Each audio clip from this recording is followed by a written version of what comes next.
오늘은 2월 20일 목요일입니다. 왕과 그의 왕국이라는 제목입니다. 왕과 그의 왕국.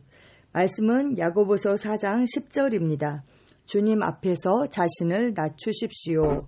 그러면 주님께서 여러분을 높여 주실 것입니다. 아멘. 주님 앞에서 자신을 낮추십시오. 그리하면 주님께서 여러분을 높여 주실 것입니다. 아멘. 우리는 급진적인 정치인들에 대해서 듣고 있지만 물질주의와 불경건한 세상의 방식을 뒤바꾼 그런 정치인은 아직 없었습니다. 그런데 바울과 실라가 데살로니가에 갔을 때 믿지 않는 유대인들은 이렇게 말했습니다. 세상을 거꾸로 뒤집어 놓은 그 사람들이 여기에도 나타났습니다. 사도행전 17장 6절입니다. 불신앙이 그들의 시력을 손상시켰습니다. 왜곡된 관점을 가지고 있지 않았다면 바울과 실라가 오기 훨씬 전에 그들은 이미 이 세상이 거꾸로 되어 있다는 것을 알았을 것입니다. 거꾸로 된 세상을 바로 뒤집어 놓으려고 그들이 온 것입니다. 세상이 거꾸로 되어 있었죠. 근데 모두가 다 거꾸로 있기 때문에 스스로 거꾸로 되어 있는 것을 알지 못했죠. 하지만 바울과 실라가 그곳에 오자 세상을 거꾸로 뒤집어 놓게 된 것이죠. 다시 원위치로 그렇게 뒤집어 놓은 것입니다. 이 세상에 어떤 사람도 조금 우리가 사는 시대를 발전시키거나 그렇게 할 수는 있지만 이 세상의 방식, 그 하나님의 방식이 아닌 세상의 방식을 그렇게 뒤바꾼 그런 정치인은 아직 없었죠. 근데 바울과 실라가 간 곳에 하나님의 나라가 임했고 그래서 그들이 볼 때 세상을 거꾸로 뒤집어 놓은 사람들이라고 그렇게 표현했습니다. 제가 이 말씀을 보는데 히브리서 11장 말씀이 생각이 났어요. 그 믿음의 사람들이 하나님의 말씀으로 그들의 세대를, 그들의 세계를 어떻게 건축했는지 쭉 소개되고 있잖아요. 믿음으로 아벨은, 믿음으로 노아는, 믿음으로 모세는 쭉쭉쭉쭉 다 막 얘기하면서 그리고 이제 38절에 가면 이런 사람은 세상이 감당하지 못한다. 이렇게 말씀하고 있습니다. 우리가 믿음의 행보를 할 때에 그리고 세상과 정말 그렇게 방식대로 흘러가는 것이 아니라 그 흐름을 거꾸로 뒤집고 우리가 치고 올라갈 때 이 세상을 카피하지 않는 그런 사람들, 믿음의 행진을 하는 사람들을 세상이 감당하지 못합니다. 아멘. 우리는 그런 믿음을 가진 자들입니다. 무엇 때문에 여러분 가운데 싸움이나 분쟁이 일어납니까? 여러분의 그 지체들 안에서 싸우고 있는 육신의 욕심에서 생기는 것이 아닙니까? 세상과 버탐이 하나님과 등지는 일임을 알지 못합니까? 누구든지 세상의 친구가 되려고 하는 사람은 하나님의 원수가 되는 것입니다. 우리는 이 세상에 속하지 않았죠.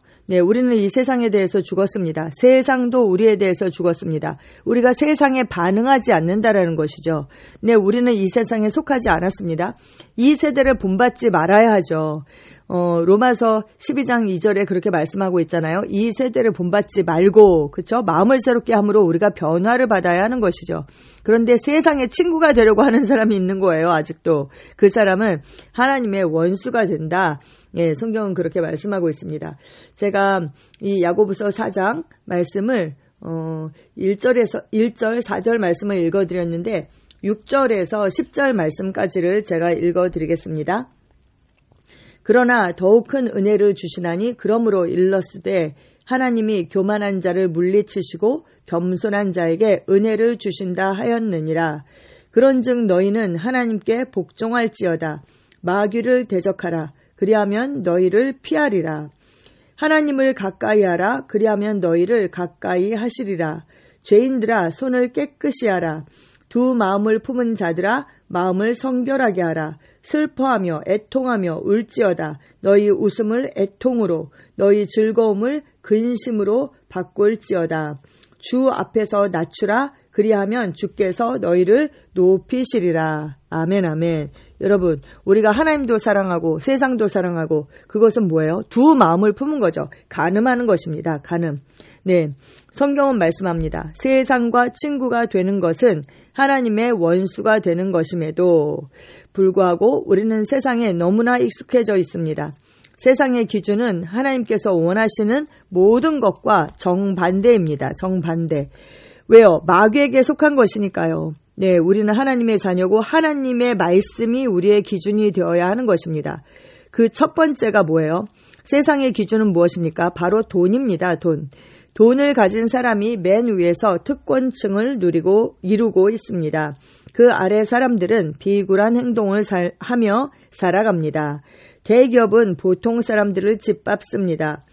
다른 사람들의 어깨를 짓밟으며 올라가 크게 성공하면 사람들이 여러분을 부러워하고 존중할 것입니다. 보통 사람들이 겪는 시련은 세상에서 잘 나가는 사람들을 건드리지 않습니다. 이것이 세상 방식이죠. 하지만 하나님의 왕국은 이러한 세상의 원리들과 우선순위를 뒤집습니다. 예수님은 이렇게 말씀하셨습니다. 그러나 첫째가 꼴찌가 되고 꼴찌가 첫째가 되는 사람이 많을 것이다. 네, 마가복음 10장 31절에 그렇게 말씀하셨죠. 그러나 먼저 된 자가 나중되고 나중된 자가 먼저 될 자가 많다. 이렇게 말씀하셨는데 여기 첫째, 주님은 세상에서 첫째를 꼴찌에 두셨습니다. 그리고 하나님의 왕국에서 세상의 첫째가 꼴찌죠. 세상의 첫째가 하나님의 왕국에서는 첫째는 심령이 가난한 사람입니다. 심령이 가난한 사람. 큰 수익이 났다고 싱글벙글하며 은행으로 가고 있는 사람이 아닙니다. 네, 우리는 이런 사람을 부러워하는데 하나님의 눈에는 그렇지 않죠. 그 다음은 슬퍼하는 사람이지 늘 가짜로 웃는 얼굴을 하고 다니는 사람이 아닙니다. 예, 애통해하는 것에 대해서 말씀하시는 거죠. 애통해하는 것에 대해서. 네, 다음으로 축복을 받은 사람의 순서는 온유한 사람이지 남보다 앞장서기 위해서 다른 모든 사람들을 짓밟고 가는 사람이 아닙니다. 겸손한 사람이 교만한 사람을 앞지르게 될 것입니다. 의에 줄이고 목마른 사람이 복이 있지 표를 얻기 위해 정치를 그렇게 바꾸는 사람들, 부정선거를 하는 사람들, 그런 사람들이 아닙니다. 긍휼히 여기는 자가 복이 있지 복수하고 안갚음을 하는 사람이 아닙니다. 심령이 가난한 사람이 복이 있지 정직하지 못한 사람이 아닙니다. 이어서 화평하게 하는 자이지 전쟁을 일으키는 자가 아니며 핍박을 받는 자이지 타협하는 자가 아닙니다.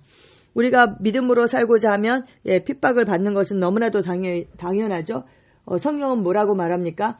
핍박을 받는 자, 너희를 욕하고 박해하고 거짓으로 너희를 거슬러서 모든 악한 말을 할 때에는 너희가 복이 있다. 이러시면서 기뻐하고 즐거워하라. 왜요? 하늘에서 우리의 상이 크다. 이렇게 말씀하고 있는 것입니다. 당신의 삶이 하나님의 왕국으로 모셔드리는 도구가 되게 하십시오. 아멘. 이 말씀을 볼 때 여러분 마태복음 5장 그 산상수훈을 생각하셨죠? 제가 3절부터 그 팔복에 대해서 쭉 읽어드리도록 하겠습니다.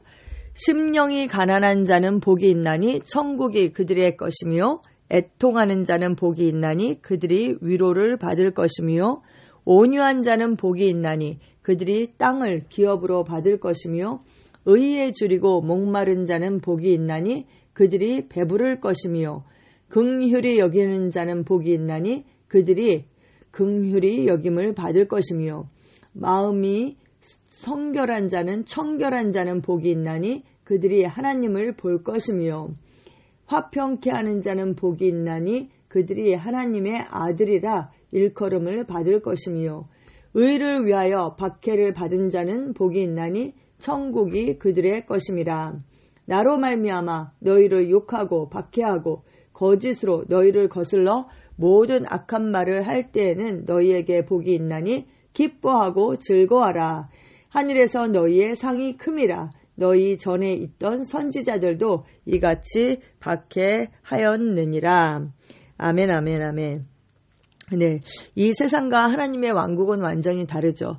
우리는 하나님의 왕국에 속한 자들이고 하나님의 그 왕국의 그 룰대로 규칙대로 경계하는 자들입니다. 네, 그리고 우리를 통해서 그 하나님의 왕국의 어떠함이 나타나고 그 나라를 확장하는 그러한 자들입니다. 할렐루야. 하나님의 왕국에서 누가 큽니까? 세상에서는 돈을 많이 가진 사람들, 명예가 높은 사람들, 권력을 잡은 사람들이 높을 수 있지만 하나님의 왕국에서는 말씀의 그 계시 지식이 높은 사람들이 높은 것이고, 그리고 또 겸손한 자를 하나님께서 높이신다 이러셨거든요. 그러니까 겸손한 자가 하나님의 왕국에서 높은 것입니다. 네, 겸손은 무엇입니까? 네, 하나님의 말씀이 그렇다면 그렇다. 하나님은 하나님께서 말씀하신 그대로의 하나님이십니다. 그리고 우리도 하나님께서 말씀하신 바로 그러한 자들입니다. 그것을 있는 그대로 받아들이는 것, 말씀이 그런 것이면 그런 것입니다. 이런 태도를 가진 자들이 바로 겸손한 것이죠. 잠언 22장 4절에서는 이렇게 말씀합니다. 겸손과 여호와를 경외함의 보상은 재물과 영광과 생명이다. 아멘, 아멘. 우리가 가진 재물은요, 영원한 것입니다. 네, 이 땅에서뿐만 아니라 하늘 그 은행 계좌에도 말씀대로 우리가 행한 것들이 다 쌓이고 있는 것이죠. 근데 세상 사람들은 돈을 따라서 살다가 돈과 함께 멸망당하는 것이죠. 그런데 우리는 겸손한 자, 그리고 또 여호와를 경외함의 그 보상이 재물과 영광과 생명이다. 이렇게 말씀합니다. 우리는 바로 그러한 자들입니다. 아멘. 겸손과 주님을 경외하는 것이 삶의 진정한 부요함입니다. 아멘, 아멘. 주님 그렇습니다. 우리는 이 세상에 발을 딛고 살지만 이 땅에 속한 자들이 아닙니다. 우리가 거듭날 때 하늘에서 거듭났고 이 땅으로 파송받은 그러한 그리스도의 대사인 것을 다시 한번 인식하게 하시니 감사합니다.